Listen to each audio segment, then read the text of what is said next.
이런 이놈, 네가 나를 장군, 나라야 나를 위해서 이럴 수밖에 없었어. 잘 갔시오.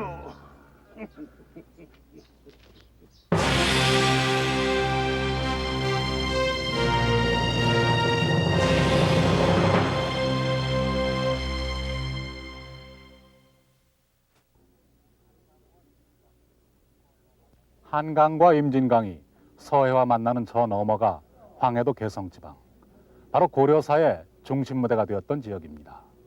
역사의 라이벌, 오늘은 고려시대의 얘기를 해볼까 합니다. 요즘 문민정부란 말을 흔히 듣습니다마는 우린 고려시대의 다른 시기와는 대비가 되는 한 시기의 독특한 역사적 경험을 가지고 있습니다.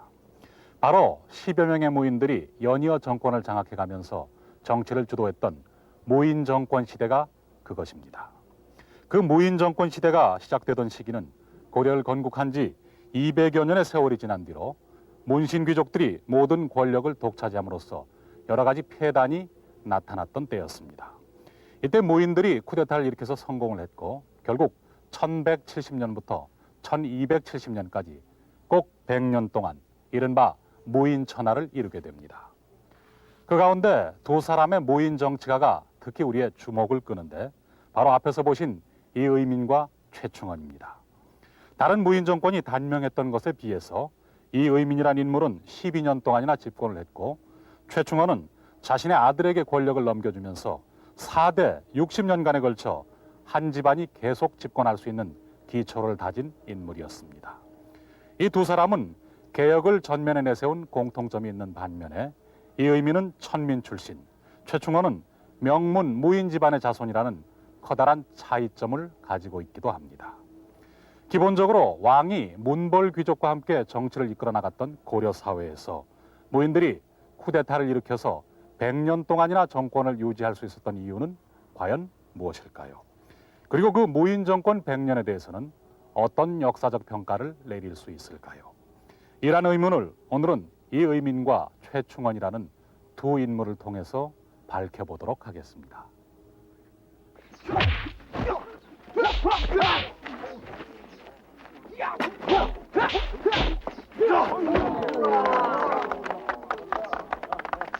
이의민, 천민 출신. 그의 아버지는 소금을 파는 장사꾼이고 어머니는 절의 노비였다.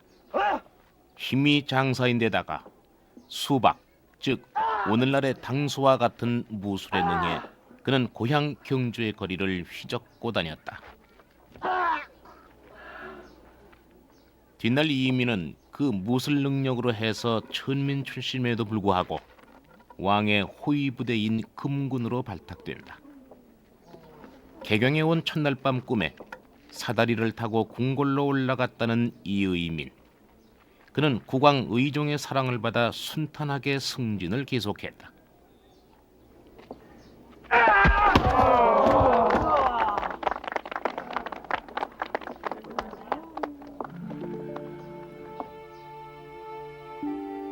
최충헌, 우봉 최씨. 그의 친가와 외가는 모두 명문 무반 가문이었지만 최충헌은 부친의 뜻을 따라 무신의 길을 버리고 문반 말단 서리로 관직 생활을 시작한다. 세상의 이름을 드러내고 싶어 했던 그에게는 매우 초라한 출발이었다.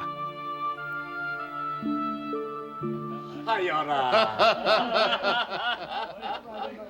과연 고금의 드문 명절구로다.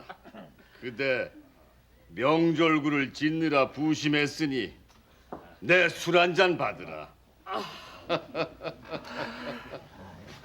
태하 황공하여이다.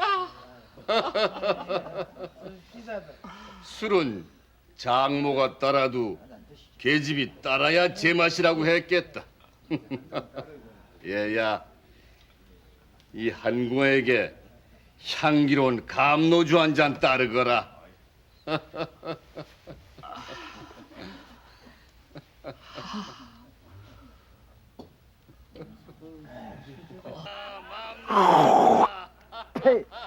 에휴, 내 비록 무반의 말찍인 사내원이지만 남아 장부가 한낱 문반들의 경비 노릇이나 하고 있다니 한심한 노릇이구만. 조심하게나 높으신 문반 나리들 경기들 제하시게.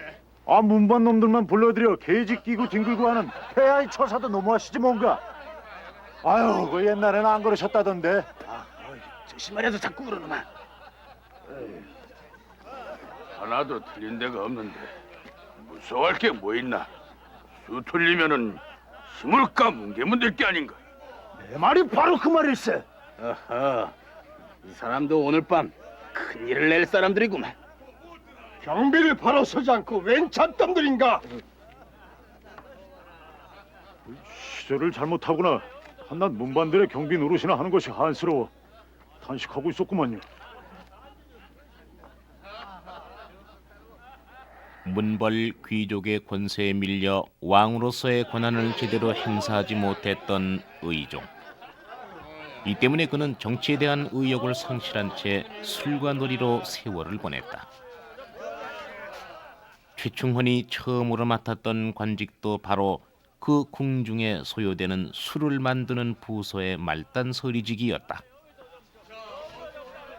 알고봐 시족들은 끼니마다 쌀 구경하기가 어려운데 보고 온 날 주지 육님이 웬 말입니까? 장군님의 태산 같은 신중함을 이해 못하는 것은 아니오나 우리 무반들의 불만도 꼭지까지 찼음을 아셔야지요. 단지 무반이라는 이유 하나만으로 세양제보다 어종종한 저놈들한테 얼마나 많은 억압을 받았습니까?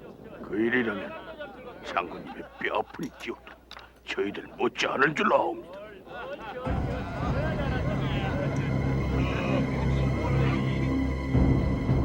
일찍이 문신 김부식의 아들 김돈중이 정중부의 수염을 태우는 등 문벌 귀족들의 횡포는 이미 그 도를 넘어섰고 있었다. 이에 하급 무반들의 불만이 먼저 터져나왔다. 그런데 이 무렵 왕 앞에서 수박 대련 시범을 보이던 중 정삼품 대장군 이소응이 문반 육품의 한뢰로부터 뺨을 맞는 사건이 발생. 마침내 원로 무신들까지 동요하기에 이른다.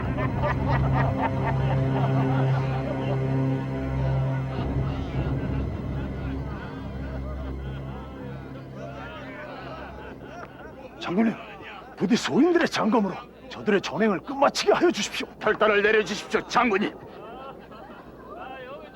너희들 뜻이 정녕 그러하냐?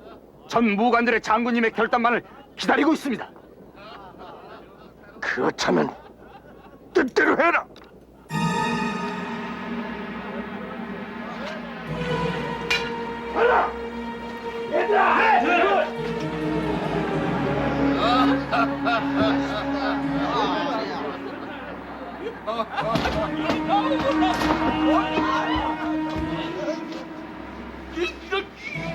이놈들 어전에서 칼을 뽑다니 이런 무례한 놈들이다. 썩 나가지 못할까? 하, 끝까지 찍고 까부는구나. 여봐라, 장군님의 명령이 이르셨다. 장졸들은 복도를 벗고 오른쪽 팔소매를 거둔 자를 남겨두고 무단히 없애라.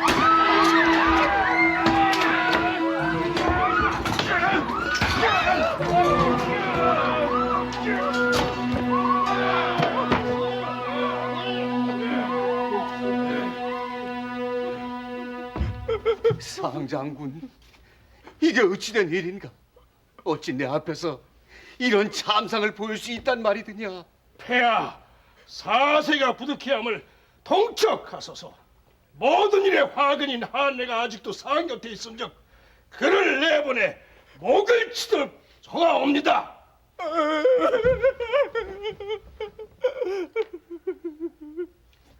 이놈 한거야, 어서 나오지 못하겠느냐? 대장군, 한내만 내어보내면 진정하겠는가, 대장군? 그러하옵니다. 이는 모두 폐하와 나라를 보존하고자 하는 일이오니 염려 마시고 한내를 내치시옵소서. 한내야, 어쩔 수 없구나. 어서 나가거라. 살려주시옵소서. 동서고금에 이런 법 없사옵니다. 폐하.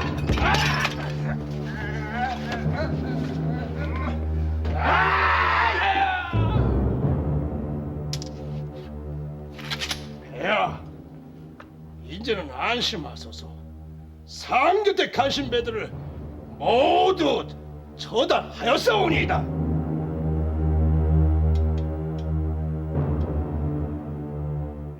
의정 당시의 집권 세력인 문신 귀족들은 그 이전의 문신 귀족과는 그 성격을 달리하고 있습니다.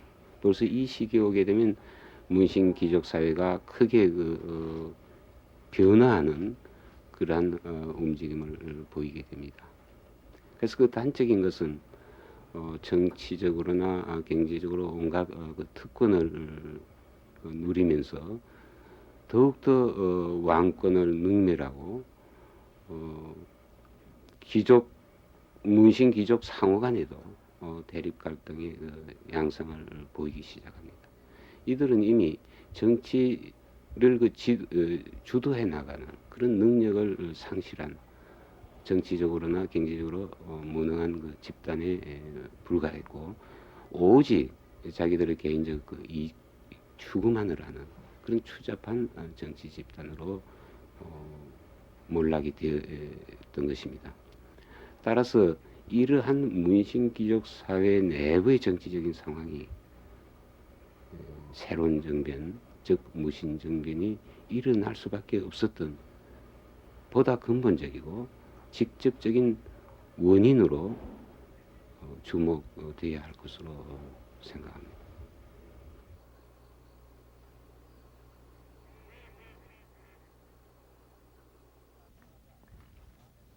무신난이 일어나자 왕의 측근 세력이었던 환관들은 정중부를 제거하려는 계획을 추진합니다.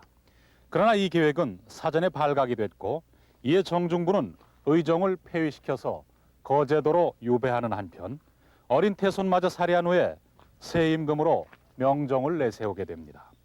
그러나 의종 때 현실 비판적인 태도를 보여서 왕과 문신 귀족들로부터 견제를 받거나 정치에서 소외되었던 일부 문신들은 오히려 무인 정권에 참여하기도 했습니다.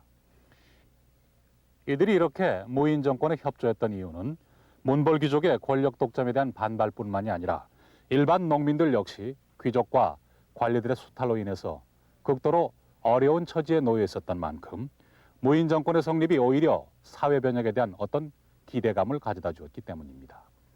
하지만 이런 무신과 문신들의 밀월 관계는 그렇게 오래가지 못했습니다. 무인들의 독조에 대해서 일부 문신들이 반발하기 시작했고 마침내 명종 3년 문신 김보당이 의종의 보기를 명분으로 내세우면서 반란을 일으키는 사태로 발전하게 됩니다.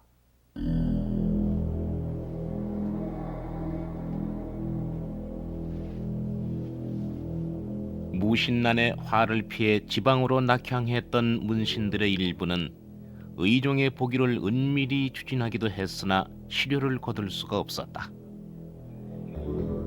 이런 가운데 무신 세력들은 경제적 기반을 마련하기 위해 곧바로 논공 행상에 착수하는 한편 자신들을 견제하려는 문신들에 대해서는 숙청을 단행한다. 이에 무인 정권에 참여했던 문신들이 차츰 이탈하기 시작했다. 결국 명종 3년 무신들에 의해 지방으로 좌천됐던 김보당의 반란을 시발로 해서 명종 4년 조의청의 난이 뒤따랐고 이후 수많은 농민과 천민의 난이 폭발하게 된다.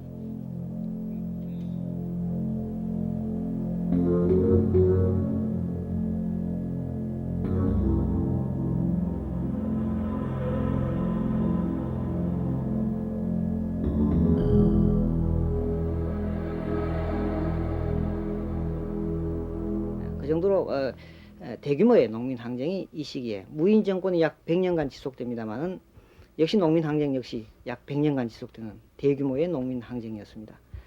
그러나 이 농민 항쟁은 이미 무인 정권이 성립되기 이전 7, 80년 전에 이미 그러한 조짐이 보이기 시작했습니다. 1100년대 초반에 대규모 농민들의 유망 현상, 농민들이 자기 거주지를 벗어나는 이탈 현상이 일어나기 시작했습니다. 적어도 무인 정권이 성립할 수 있었던 요인은 그러한 하층민들, 농민들의 어떤 저항에 힘입은 것도 사실이었습니다. 그러나 무인들이 농민들의 기대를 안고 정권을 성립시켰습니다만 오히려 그들의 대농민 지배 내지는 대민 지배 방식은 오히려 고려 전기의 문신 귀족들이 농민을 지배하는 방식보다 더 가혹한 형태로 진행되었다는 점입니다. 특히 무신 정권들은 자기들의 어떤 취약한 정치 기반을 확보하기 위해서 경제력을 확보하기 위해서 농민 수탈을 더욱더 가혹하게 했던 것이고 그러한 가혹한 농민 수탈이 특히 무신 정권기 하에 농민 항쟁이 대규모로 일어날 수 있는 하나의 중요한 원인이 되었다고 저는 생각합니다.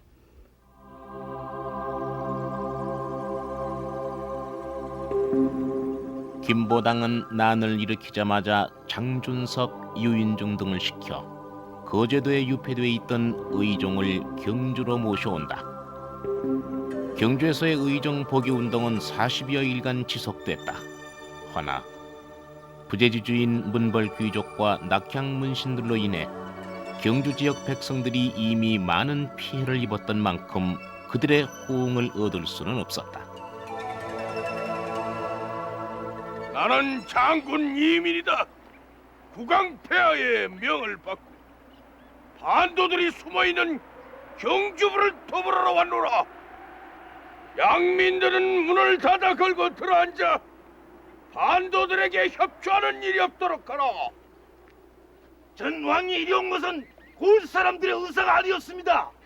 그러니 만일 시간을 주시면 반도들의 우두머리를 저희 손으로 처치하고자 하오니 부디 본토 사람들에게는 죄를 묻지 말아 주시오.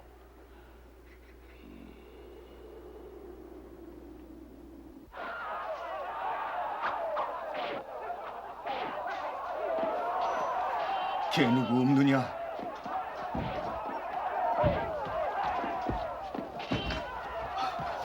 불러 계시오니까. 어인 연유로 성안이 이리 소란스러우냐? 이 도벌군이 이 피 한 방울 흘리지 않고 이 성 안으로 들어왔다 하옵니다. 하면 토벌군을 맞아 싸우러 간 장순석, 유인준 등은 어찌 되었다 하더냐? 이 경주의 양민들이 이 내응을 해서 이 양민들의 칼날에 베어졌다 하옵니다.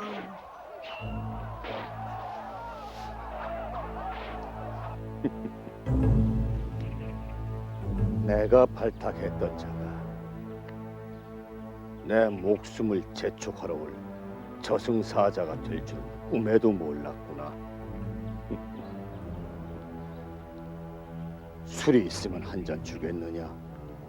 그렇잖아도 이미 주안상을 가까이 대령했사옵니다.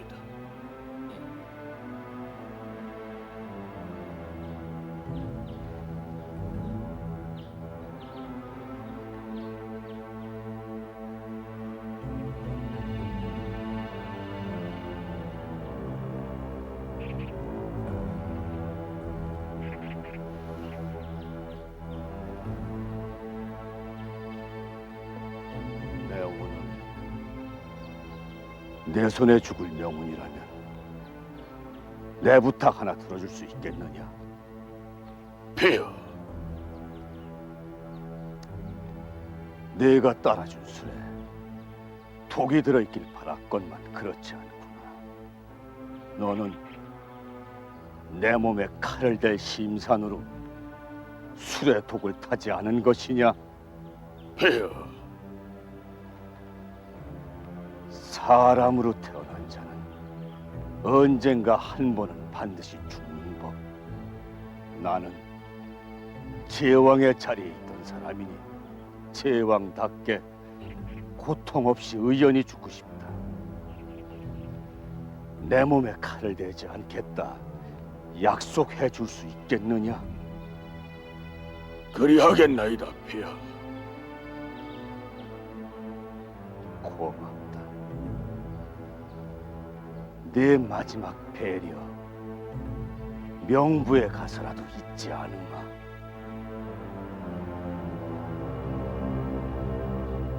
이날 이의민은 의종의 등뼈를 꺾어 시해를 했고 그 공으로 대장군직에 오른다. 자네가 돌아가신 최원호 상장군의 맞자제라고 했던가? 그러합니다. 무반의 자제잡게 기골이 장대한 헌헌 장부로구나. 그래 지금 어느 부서에서 일을 하고 있느냐? 음사의 혜택을 입자와 양원용직을 제수받았사옵니다. 아니 그 자리는 술찌개미나 만지는 문반의 말직이 아니더냐? 그러합니다. 자네 부친으로 말하자면 강직하고 기계가 드높은 무반으로서 둘째가라면 서러울 어른이셨네. 자네도 무반으로 전직하여 부친의 대를 이어가야 하지 않겠는가? 생전에 문신들에게 관세 받으신 것이 한이 되시어 저더러는 문반으로 입신 출자라는 유지가 계셨사옵니다. 하나 이제 시대가 달라졌으니 무반으로 전직을 한다 해도 크게 불효를 저지르는 일은 아니라고 생각이 됩니다. 문반에 몸을 담고 있으면서도 무술 수련만은 게을리하지 않았는데 아직 기회가 닿질 않아.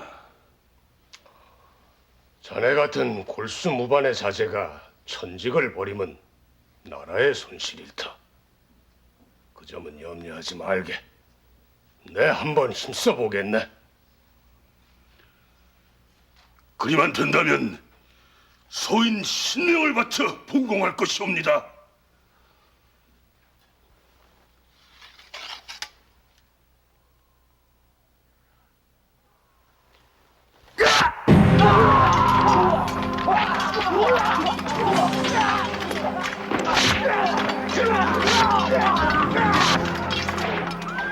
명종 4년 조이총의 난이 일어나자 최충원은 고원수 기탁성의 부대에 배속돼 정칠품 별장직에 임명됐다.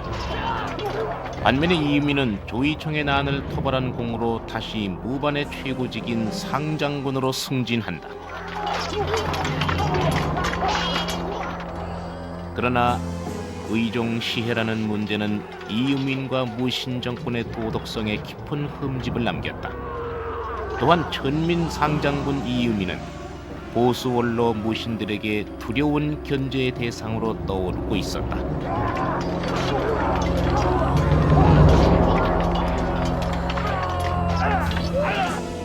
조정은 하루도 조용한 날이 없는데 이곳 안동 땅만은 화평하기 이를 데 없으니 이 모두가 최공의 바른 다스림 때문이 아니겠나. 과찬의 말씀에 몸둘 바를 모르겠습니다. 방방곡곡을 두루 살펴보건대 이곳만큼 생민의 표정이 밝고 건강한 곳이 없었네. 이게 바로 최공이 최고의 묵민관임을 입증하는 것이 아니고 무엇이겠나. 보잘것없는 사람을 높이 봐주시니 감사합니다.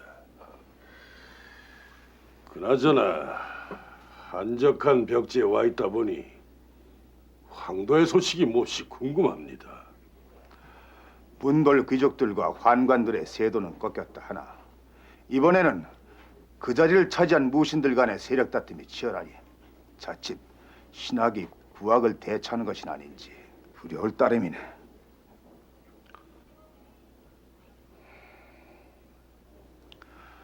윗물이 맑아야 아랫물이 맑은 법 아니겠나.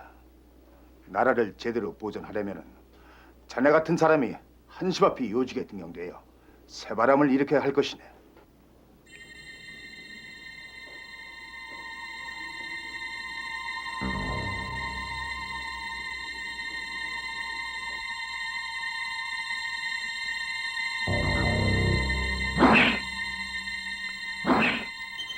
무인 정권 초기 10년의 역사는 무신 간 권력 투쟁의 역사였다. 정변 후 5개월 만에 무신난의 선봉장끼리 권력을 다투던 중 강경파였던 이방은 보수 원로 무신들과의 잦은 불협 화음 끝에 결국 정중부 측에 살해된다. 그러나 무신난 9년 후 무인 정권은 경대승이라는 인물의 돌연한 출현을 맞는다.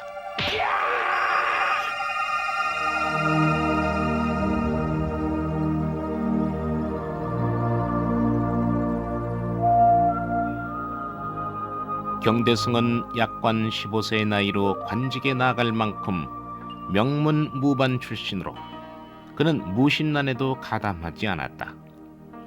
또한 무신난 이후에 자행된 무인들의 만행에 대해 분개할 정도로 여타 무인들과는 매우 다른 이질적인 존재였다.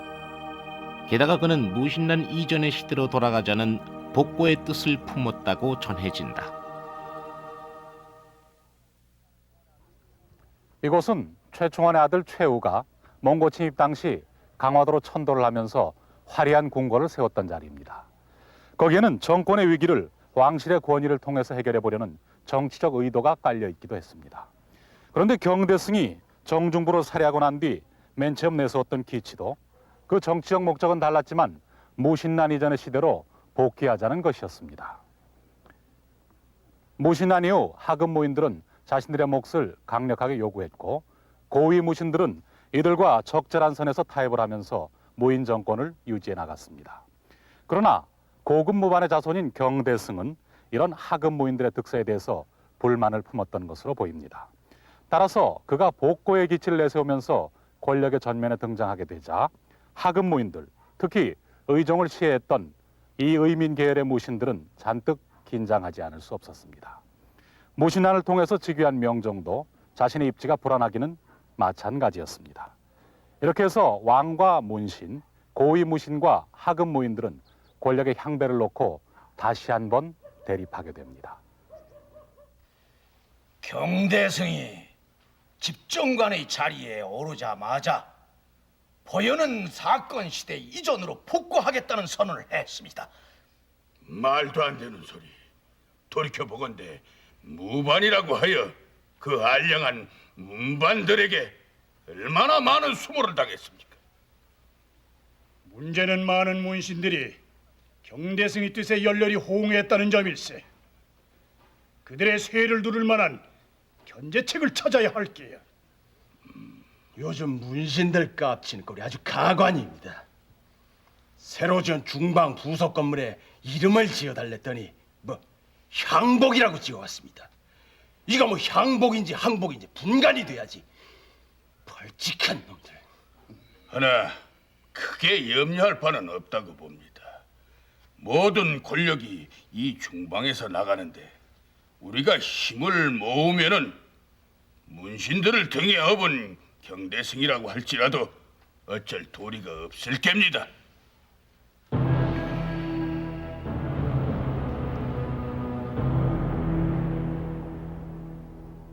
무엇이라고요? 감히 어느 놈이 그런 소리를 떠들어대더란 말입니까? 오늘 낮에 중방에 등장한 이민과 그쪽 무리들 입에서 나온 소리입니다. 이 일을 어찌하면 좋죠? 놈들을 막을 방법이 없겠습니까? 원로무반들은 걱정할 것이 없습니다. 다만 이민과 하급무장들이 걱정인데 그들의 사병만을 믿고 큰소리친 게 분명합니다. 그렇다면 이민 계열에 당하기 전에 저들을 능가할 만한 무장 세력을 키워야 할 것입니다. 우선 시급한 것은 장군의 처소에 호위병부터 늘리는 것입니다. 기은민이라. 천출로 태어나 한이 많은 데다 야심 또한 만만치 않은 인물입니다. 서두르셔야 합니다. 알았어. 내 곧 시행하리다.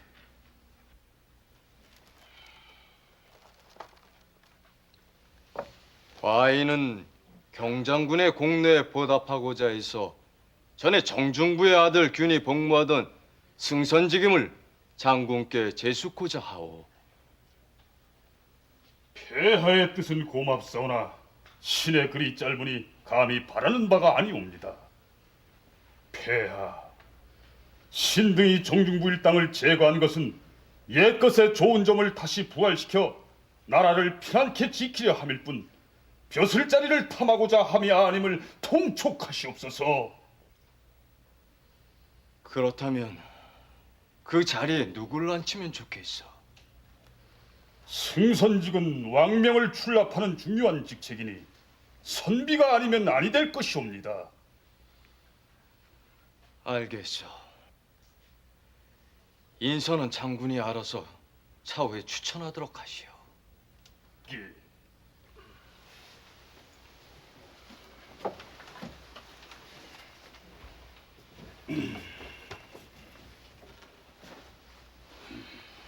장군, 간악한 정정부의 무리를 제거하시어 조야가 다시 맑아졌사옵니다. 이는 모두 장군의 공덕이오니 크게 하례드리옵니다. 하례라니요, 당치도 않소이다. 이 자리에 전 국왕 폐하를 시한 자가 살아남아 있는데 어찌 축하를 받을 수 있겠소이까?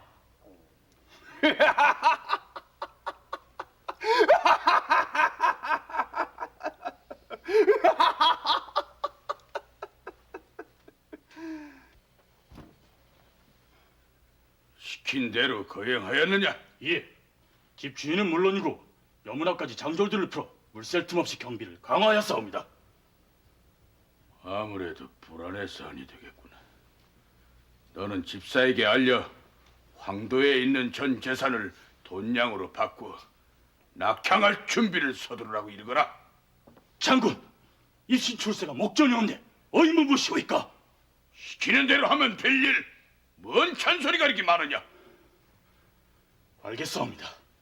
소인이만 물러가옵니다.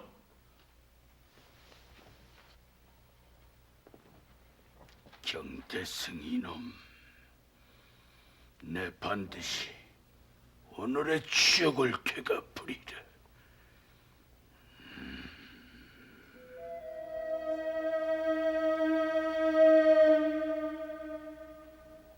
글자를 알지 못하고 미신에 심취했던 이 의민은 고향 경주로 낙향, 경대승을 제거할 기회를 노리고 있었다. 한편 정치적 기반이 취약했던 경대승은 수많은 호위병과 정보원을 두고 정적에 대해 탄압을 가했지만 항상 불안에 시달렸다. 이리와! 안돼 이리와! 이리와! 나으리, 이 안색이 창백하옵니다. 혹 나쁜 꿈이라도 꾸셨사옵니까?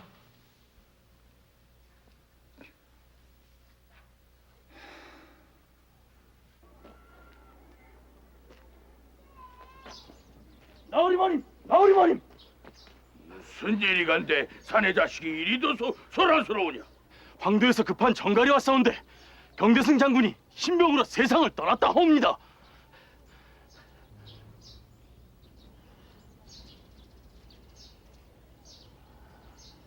경대승, 내가 죽이려 했는데 하늘이 대신 죽여주었구나.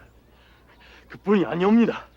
폐하 껴서 제세보원께 윤지를 내리시길 나으리께서 즉시 상경채비를 하시고 이달 안으로 황도로 들어오란 어명을 내리셨다 하옵니다.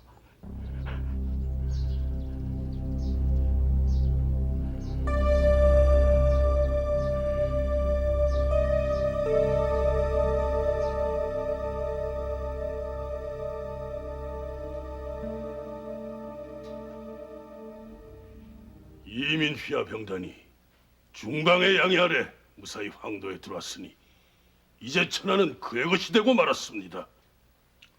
그러게 말일세. 원론 무반들을 휘하에 사병들을 거느리고 있다 하나 수적으로나 질적으로나 이 의민이 척수가 되지는 못할 걸세. 혹시 장군께서는 한간에 떠드는 18자살에 대해서 들어보신 적이 있으십니까? 18자 설이라면?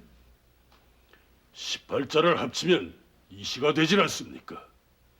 이제 고려 왕실은 왕씨의 대운이 다하고 이씨에게로 그 대운이 넘어간다는 소문이 옵니다. 저런 게 막직한! 바로 그 소문을 퍼뜨린 장본인이 이민이랍니다. 이민이 야심이 남달라 경주에서 재물과 인심을 함께 모은 데다 출신이 천출이라 하급 무사들이 그의 주변에 모여들고 있답니다. 그가 또한 어떤 변화를 도모할지 심히 걱정이 됩니다.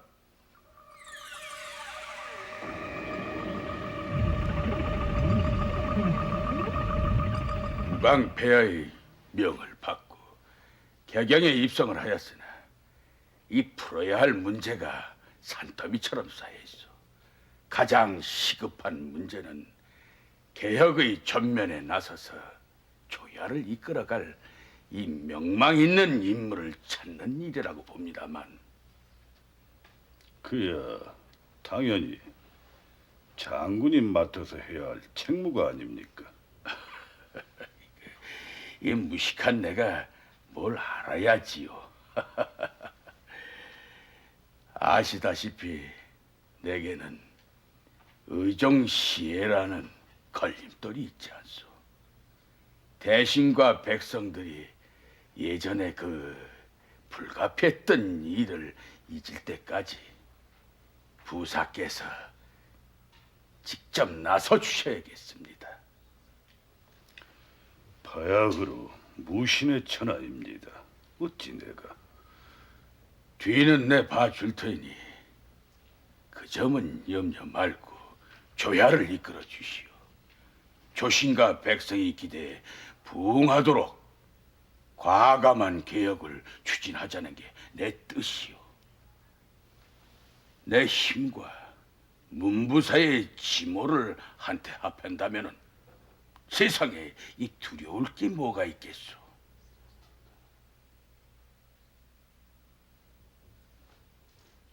좋소이다. 내 장군을 믿고 한번 추진하리다. 부디 이 천출의 한을 풀어주시오.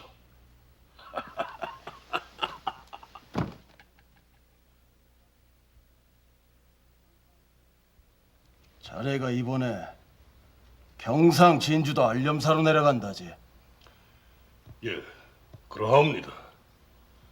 모두 여러 장군께서 보살펴 주신 덕분입니다. 알기는 아는구만.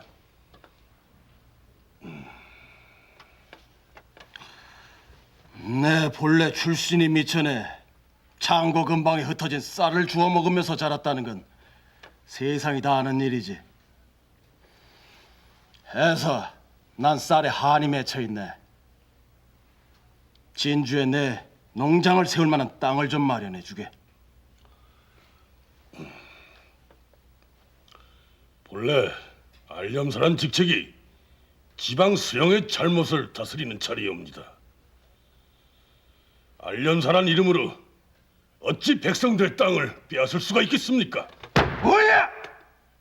하면 내 청을 못 들어주겠다는 게야. 죄송합니다. 용서해 주십시오. 폐하, 경상 진주도 알렴사 최충원이 임지에 부임해서도 직무를 소홀히 한 채 주색에 취해 있다 하옵니다. 해서 고을 수령과 백성들의 원성이 찾아오다 하오니 부디 최충원을 채모하여 주시옵소서. 최충원은 이미 안동부 사부사로 있을 때 선정을 펴서 최고의 점수를 받은 바 있는 사람이요. 어찌 최충원이 그런 짓을 할 리가 있겠소? 폐하! 이는 틀림없는 사실이옵니다. 즉시 시행하여 주시옵소서. 아니되요. 사실을 확인해 본 후에 처리해도 늦지 않을 것이니 기다려 보도록 하오.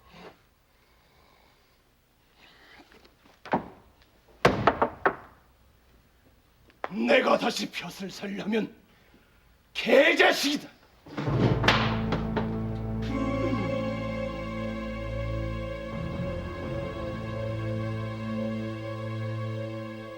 성린, 조원정 등 천민 출신 무장들은 두경승 문극겸의 탄핵을 받자 이에 반발해 곧 반란을 일으키지만 실패하고 만다.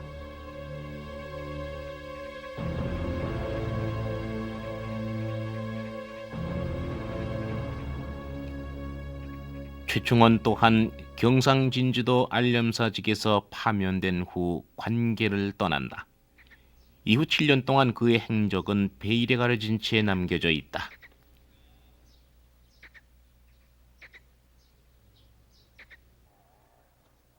이의민 정권의 중반기에 들어서게 되면 행동집단 무인과 개혁 추진 세력 사이에 갈등과 대립이 심화되고 그에 따른 타협과 변질이 거듭되면서 개혁 조치는 결국 사문화되고 맙니다.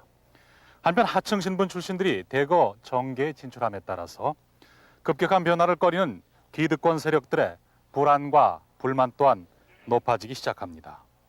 그 결과 이민 정권은 또다시 힘을 동원한 강압 정치에 의존하게 되는데 여기에 필요한 부담은 결국 농민들에게 돌아갈 수밖에 없었습니다. 이 때문에 개혁을 내세웠던 집권 초반기에 수그러들었던 농민 항쟁도 다시 거세지기 시작합니다. 이곳은 고려시대 최고의 문인 가운데 한 사람으로 평가받는 이규보의 무덤입니다. 이규보는 최씨 집권기에 중요한 브레인 역할을 하면서 최씨 정권에 적극 협조했던 인물로 평가받고 있습니다.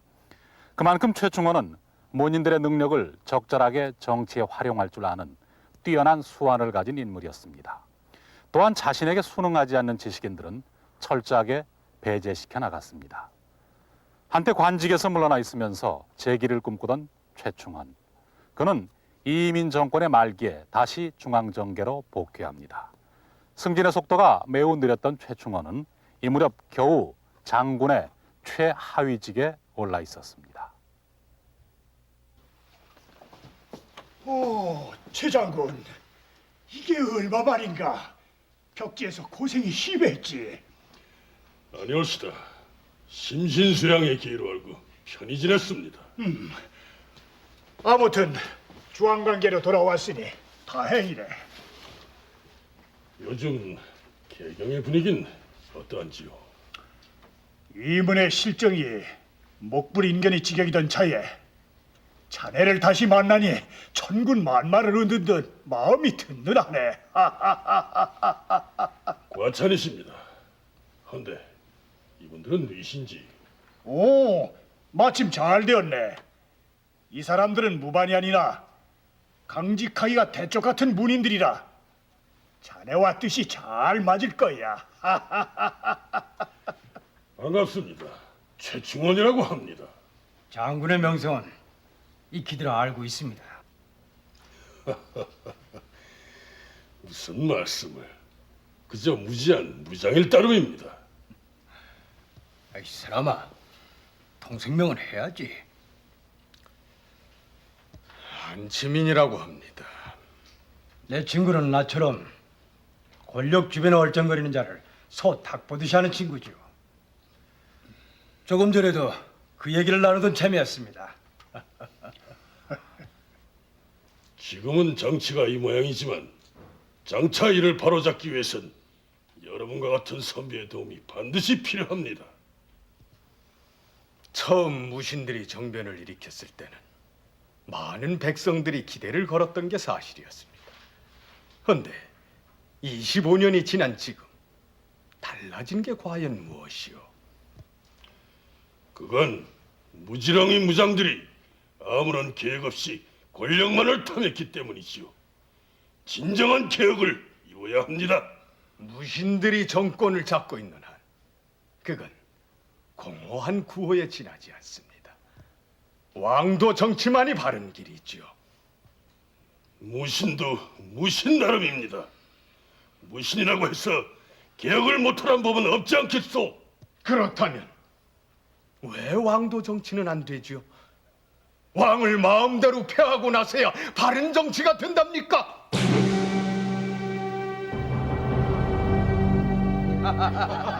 자, 마음껏 마시도록 해라. 응?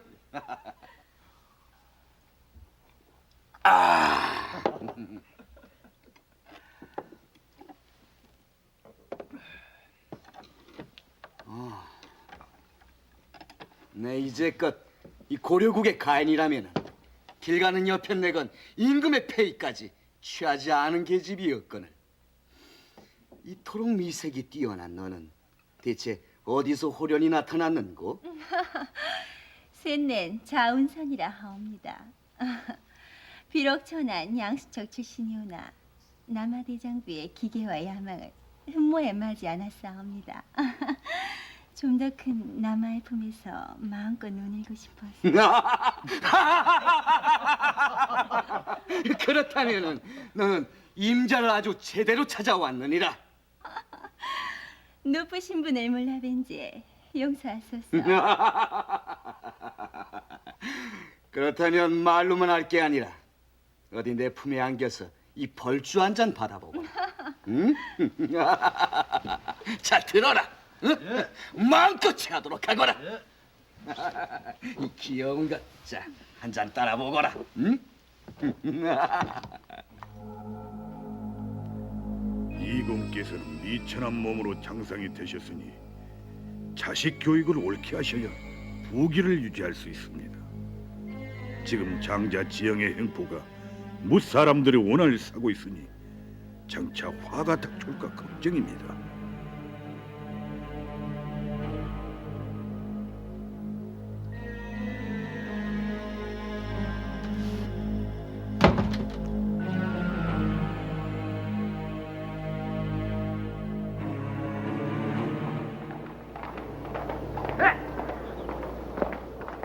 이의민 정권은 말년으로 접어들면서 이의민의 고향 경주에서 농민 반란이 일어나는 등 어두운 그림자가 드리워지고 있었다. 이때 이의민의 아들 지영이 최충원의 아우가 집에서 기르던 새를 빼앗는 사건이 발생. 한바탕 파란이 일어나게 된다.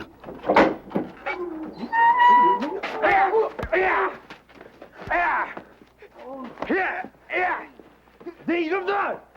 이 상전이 훔쳐가면 당장 내놓지 못하겠느냐? 웬 놈이야? 얘가 어딘 줄 알고 대바람 붙고 활자를 옮긴 게야? 주인의 허락 없이 훔쳐간 매를 찾으러 왔소이다. 당장 내놓으시오. 별 우스운 놈을 다 보겠구나. 이 고려 땅에 있는 모든 만물이 나의 소관이거늘 하찮은 매 한 마리 때문에 내 단잠을 깨우는 게냐? 말을 삼가하시오.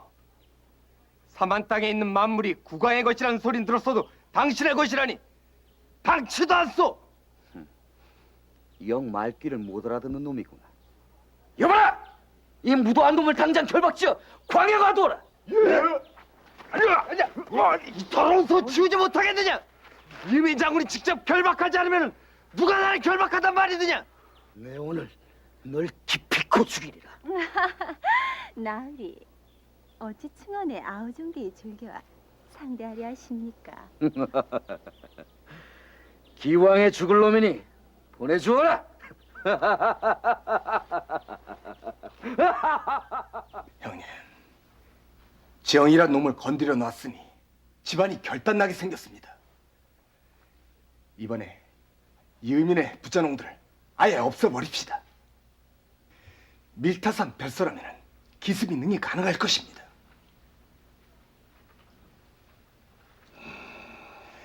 형님, 쇠뿔도 당김에 빼라고 하지 않았습니까? 이번 기회를 놓치면 천추의 안을 남길까 두렵습니다. 부디 마음을 정해 주십시오. 이민의 별세를 지키는 군사가 어떠하다 하더냐? 이의민의 군사 200이 호젓이 지키고 있다고 하옵니다. 내일 아침 은밀히 미타산 별서로 움직이도록 해라. 알겠습니다, 형님.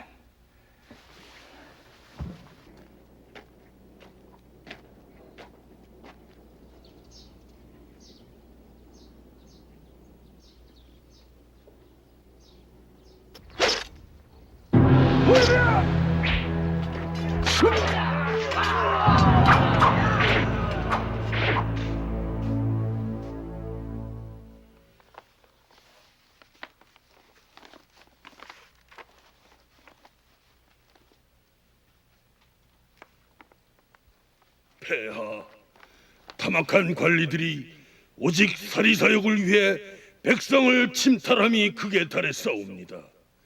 폐하께서는 선량하고 유능한 인사를 선발하여 지방 관리에 임명하셔서 세도 대가들이 백성의 살림을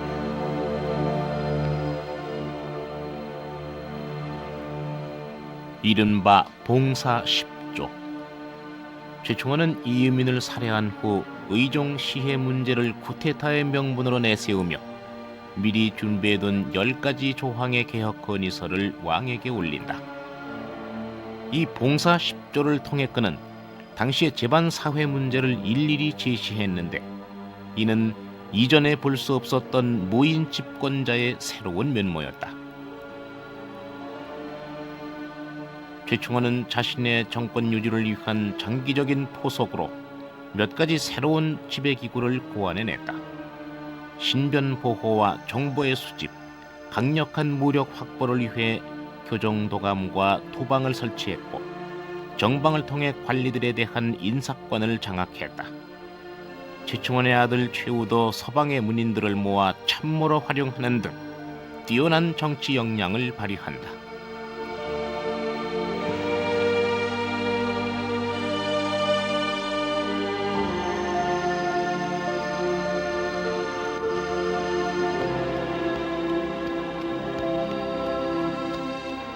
최씨 정권은 4대 60년간 2명의 왕을 폐위시키고 4명의 왕을 새로 옹립시켰다.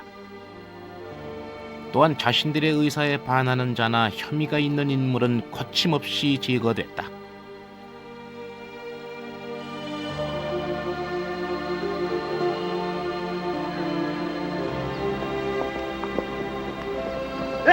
최충원의 집권을 도왔던 무인, 조카, 심지어 동생까지도 권력 앞에선 예외일 수 없었다.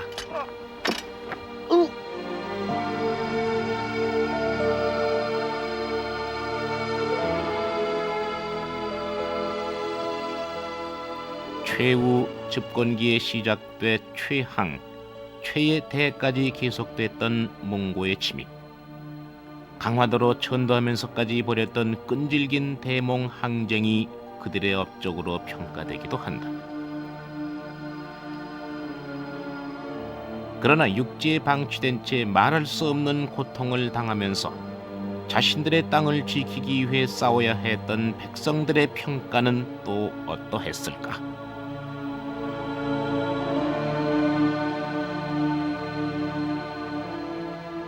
최씨 집안의 마지막 집권자였던 최의가 바로 최씨 집안이 키웠던 신복의 칼에 죽음을 당함으로써 100년에 걸친 무인 정권 시대는 끝이 나고 이후 고려는 몽고의 지배를 받게 됩니다. 이곳 강화도에 모셔져 있는 고종임금은 최씨 정권이 마지막으로 옹립한 왕으로 최씨 정권의 종말을 지켜본 임금이었습니다. 100년에 걸친 무인 시대의 주역들, 그 가운데 이의민과 최충원은 개혁이라는 기치를 전면에 내세웠던 인물들이었습니다. 그러나 그 개혁은 기성 보수 세력의 두터운 벽을 넘지 못했고 얼마 안 가서 실천 의지마저 상실한 채 용두사미로 끝나고 맙니다. 그리고 그 개혁이 실종된 지점에서는 한결같이 정보 정치와 힘에 의지한 무자비한 탄압이 시작되고 그에 맞물려서 격렬한 농민 항쟁이 일어나는 공통점을 보여주고 있습니다. 그래서 고려 무인 정권 100년은 한국 역사상 농민 항쟁이 가장 치열했던 시기이기도 합니다. 그만큼 사회적인 변화가 요구되고 또 기대감이 충만했던 그때 무인 정권은 권력의 쟁탈과 유지에 모든 힘을 소모함으로써 결국 변혁의 가능성은 사라지고 말았습니다. 그리고 뒷날 고려의 인물들을 정리한 고려사 열전에 이의민과 최충원을 비롯한 무인시대 주역들은 모두 반역자로 분류되는 역사적 심판을 받게 됩니다.